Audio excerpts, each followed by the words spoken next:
গইন হরফটা শুদ্ধ উচ্চারণ কি হবে? গইন হরফটাতে শুদ্ধ উচ্চারণ কি হবে এবং গইন হরফে আমরা কি কি কমন ভুল করে থাকি সেটা আজকে জানব। যেমন গইন হরফটা হলকের শেষ হইতে উচ্চারণ হয় গইন গইন গ গ, এটা শুদ্ধ উচ্চারণটা গ গ গ গইন গইন আউ আউ ইউ উ আগ আগ ইগি উগু আগ ইগি উগু। গইন হরফটাতে আমরা কমন ভুল করে থাকি হচ্ছে কি, আমরা গইন হরফটাকে অনেক সময় পড়ি গাইন গাইন, এটা সম্পূর্ণরূপে ভুল। 1 নাম্বার ভুল করি।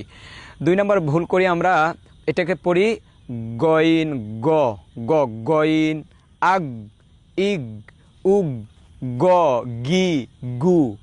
নট, এটা বাংলায় ক খ গ গ, এই গ দিয়ে গয়ের সাথে আমরা মিশিয়ে ফেলি, গয়ের সাথে আমরা এই গইনটাকে মিলিয়ে পড়ি আমরা গ গি গু। নট, এটা বাংলায় যে গটা যেই জায়গা থেকে উচ্চারণ হয় তার একটু ভিতর থেকে গইনটা উচ্চারণ হবে।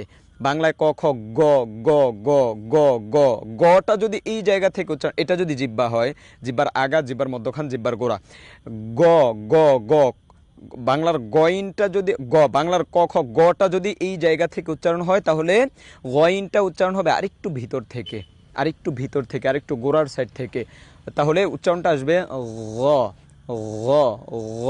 বাংলার গটা গ গ গ, আর আরবির গইনটা গ গ গ।